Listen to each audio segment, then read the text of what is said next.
Hi, I'm Arry Yu, the chair of the Cascadia Blockchain Council. I'm here today with Jennifer Mace, one of our local tax experts with Clark Nuber. Jennifer, would you like to give a quick intro? Sure, yeah. So I'll give you the first introduction of Clark Nuber and then myself as well. So Clark Nuber is a full service accounting firm. We have about 225 professionals in the greater Seattle area. Obviously now a little more working from home and spread out than we used to be, but we technically have one office in Bellevue. But yeah, so my role here is a tax shareholder, and I specialize, as you said, in tax. I spent first few of my years at KPMG, been at Clark Nuber ever since and been here almost 15 years. And I do quite a bit of work in the international tax world, but I also specialize in blockchain companies. A lot of our blockchain companies are multinational companies, so it kind of works hand in hand, which works really well. But yeah, that's a little bit of background on me. Awesome. Oh, so before we dive in, for all the viewers out there, these are a preview or snacks of information that we're releasing in advance of our Blockchain UNconference, which will be on October 14th. So if you haven't registered yet, I highly recommend it. We'll be crowdsourcing all of the different topics that we'll be breaking out into for that unconference, which is why it's an unconference. So don't forget to register October 14th. And now we'll dive into the world of tax. So I talk to tons of people all the time. And so especially recently, like, you know, Bitcoin's been doing a lot of like crazy things, and a lot of interested parties are saying like, I'm totally want to get into Bitcoin or into crypto, but what does tax look like for that? As a tax expert, can you help me explain that to the newbies and also, like, you know, current crypto holders? Like, what does tax look like? Mm-hmm. Yeah, absolutely. And there's been a lot more guidance that's come out in the last like 2 years or so. It's interesting. So the IRS Commissioner, Chuck Reddick, kind of came out in late 2019 with if you've received a notice from the IRS and it has your address on it and it says you might want to think twice about cryptocurrency, you should assume we have information on that. So, and what he meant by that was that there was an actual the IRS was able to get information from Coinbase, which is the primary source of most cryptocurrency holders right now that, you know, has a cryptocurrency wallets. So basically what they were able to do is get information on US users and their cryptocurrency. So if you'll see on some of the tax forms that we have now with the IRS that cryptocurrency is like front and center. So for 2019, that was the first year that the IRS came out and said, hey, on Schedule 1, you need to mark whether or not you have any transactions with cryptocurrency. So on Schedule 1, you mark that. As of 2020, that question is moving to the very front page of the 1040. So you can kind of see the very front page. So you can kind of see that the IRS is got a very heightened awareness of what this means as far as taxability goes. There was some uncertainty about that in years past, but it's pretty well clarified now that any transaction with cryptocurrency or virtual currency is going to be some sort of reportable event. That could be buying, you know, Bitcoin, using Bitcoin to buy Ethereum, or, you know, using Ethereum to buy a Lamborghini. You know, all of those types of things would be considered a taxable transaction and a reportable transaction. Yeah. All right. So the IRS is very aware of cryptocurrency, and it's moving further and further up on the forms in terms of awareness. Right. So you're also saying like anytime there's a transaction involving cryptocurrency, so that means like buying it, using it to buy something else, whether it's another cryptocurrency or a car or whatever it is, it's a recorded event, or is a taxable event? Like, you should make note of it? It's taxable. Yeah, it's definitely taxable. So what you would basically compare is what you originally paid for the, let's say it's Bitcoin that you're buying Ethereum with, that Bitcoin. You paid, say, $10,000 for your Bitcoin at, you know, day one, and then 6 months later you bought Ethereum with that and it was worth $11,000. Then you actually have $1,000 gain because you had an increase in value, and that allowed you to buy more Ethereum in theory than, you know, you would have had to start with. So you would have a gain to report in that instance. Similar, if it went down, you'd have losses. So you'd record both. as an individual. As a company, it's very similar. A lot of our clients actually use cryptocurrency either as an investment tool where they'll receive their founders units or whatever and get cryptocurrency as part of the funding. Interesting. So we have a number of clients that have Bitcoin, Ethereum, or various different types of currency that they've accepted as part of their capital funding. When they use that money to pay for expenses or to convert to cash, you also recognize gain at that time or loss at that time. So that's something that's also recorded on the business side as well as the individual side. So if I'm a startup and I receive like 10 Bitcoin in terms of startup funding, is that like $10,000? If I convert it to cash or whatever I do with it, then there's like there's a second price that I have to record, and is it like capital gains? Is it capital? Yeah, for the most part, it's going to be considered capital gains. The time where it's considered ordinary income is if you're the miner.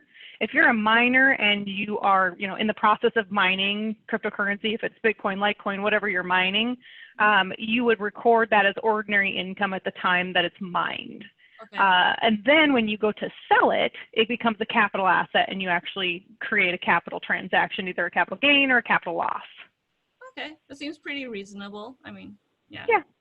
It's pretty reasonable as long as you're doing fairly basic things. When you start talking about hard forks and airdrops, it gets a lot more complicated because they're not all the same. With a hard fork, like take the Bitcoin hard fork, for example, when you got Bitcoin Cash, the IRS basically said, okay, that's considered a taxable event as of that transfer. For people that had Coinbase at that time, Bitcoin Cash didn't get released until months later, right? So, So what the IRS basically said was, okay, that's fine, but once you have the right to receive that, so when Coinbase puts it in your account, that's when it's considered taxable to you. A lot of people at the time didn't know that because those rules weren't in place at that point in time, but those are now kind of, there's more information about them as of now. With airdrops, though, it's a little bit different. It depends on what type of thing is happening. If you're receiving a token that has no readily ascertainable market value and you're like, okay, I get to use this at some point for something, but you don't know what necessarily, then it may or may not be considered taxable. You have to be able to figure out what the value is. And that is one of those gray areas that the IRS hasn't given quite enough information on how to determine. But those are the kinds of things to think about as you're receiving airdrops. Yeah, so those are like weird scenarios. Like if you have a wallet, then, said person or entity or company can decide to airdrop like random tokens into your wallet because, everybody's wallet addresses are out there. And then as the owner of the wallet, you could be like, oh, I just got some XYZ token. And then what do I do with that? What do I do with it? Do I have to pay taxes on this? I didn't want this. It just got dropped on me. So those are like some weird scenarios. Yep, absolutely. And every one of them is going to be different because what you receive is different than, from one to the next. It's not necessarily all, not all of them are the same thing. So you'd have to look at each individual one and see what the tax implications would be. So then I have a question. One, as a woman, and two, as like an accountant, and three, as like a accounting firm. Generally more risk averse, and then adding in cryptocurrencies in this whole new like ecosystem. Can you tell me some thoughts on like how are you and Clark Nuber, like why did you embrace this and how's it been working, I guess? Yeah. So me personally, I started this because my husband got involved. And so I learned a lot more from him, honestly, back in like 2016 when we first started, doing stuff with cryptocurrency. So that's been my initial exposure. So I had, I was less risk averse because of the fact that he was less risk averse. So, by default, I guess. From a income tax perspective, one of the things from a Clark Nuber perspective, I guess, we've really embraced it because so many of our clients are either miners or they're using cryptocurrency, and we needed to understand how this functioned from a tax perspective or from a GAAP perspective too for audited clients and such.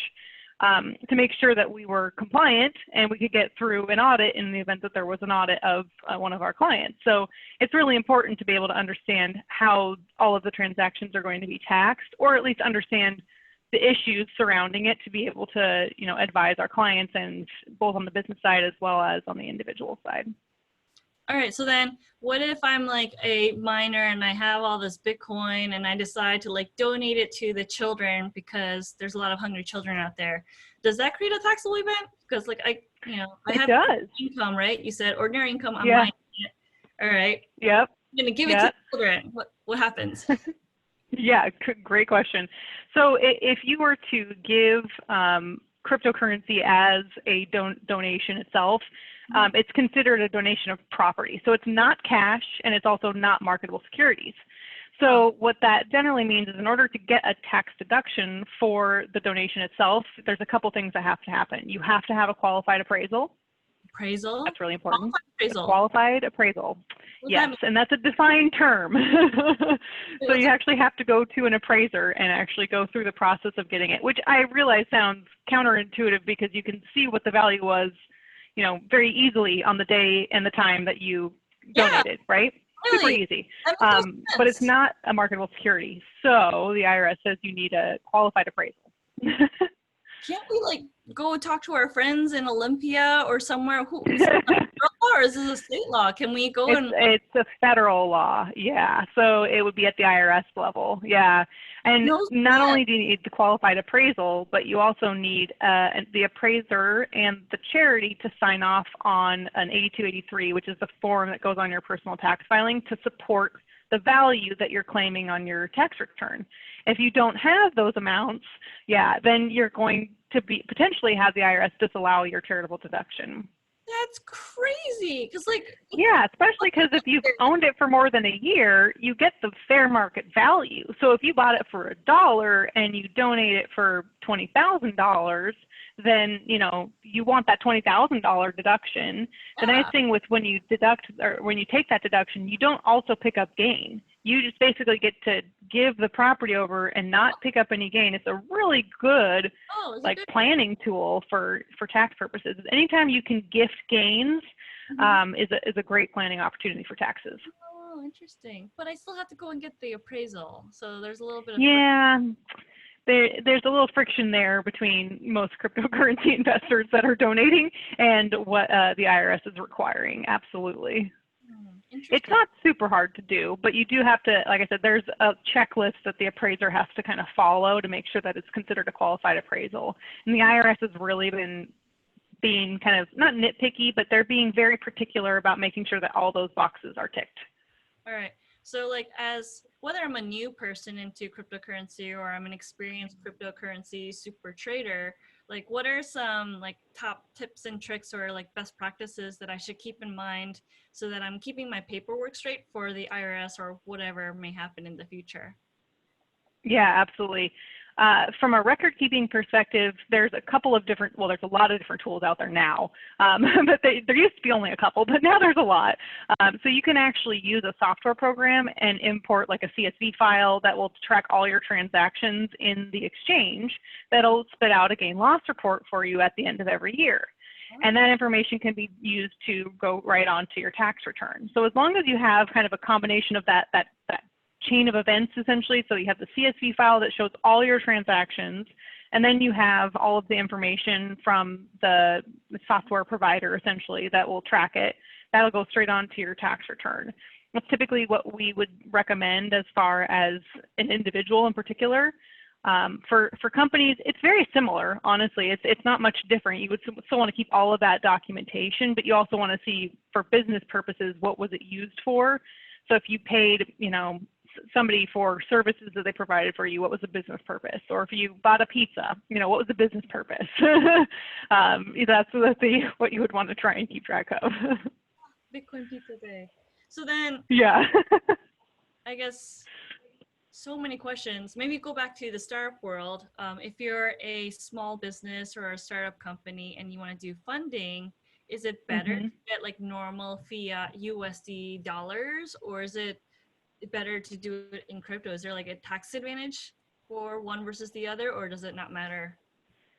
Not necessarily, because at the time, let's say you want $100,000 as the startup kind of funding. If you get $100,000 of fiat versus $100,000 of some sort of virtual currency, there's no difference if you sell that cryptocurrency right away. There's no real gain or loss to report.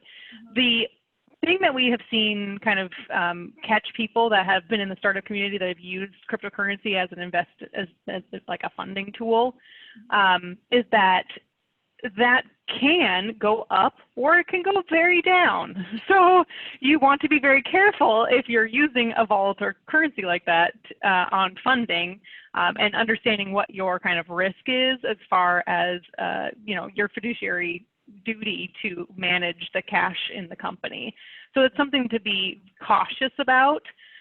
Just because of the fact that it still is fairly tied heavily to fiat, and you would need to make sure that you understand what the implications are if that goes way down and you can't get the same value if you would have just had $100,000 at the time. I mean, the flip side is also true, right? As long as your investors know you're using it for an investment tool as well as funding, then I think you're okay with keeping some of that money, or it's not money, the virtual currency. But you just have to be careful on that piece of it. Yeah. Being very thoughtful and knowing that you need to, you're thinking about the operations of the company, not just the, hodl and crypto trading. Yeah, exactly.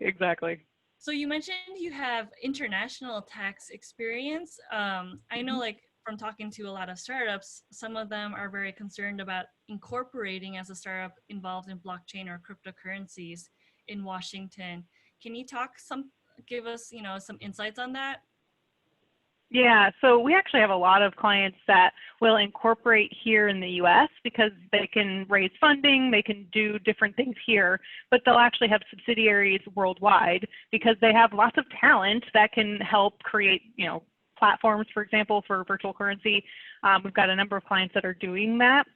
So we see that US domestic kind of registration is pretty common as far as like the parent company, and then having foreign subsidiaries that just help with building talent, building technology around blockchain in particular.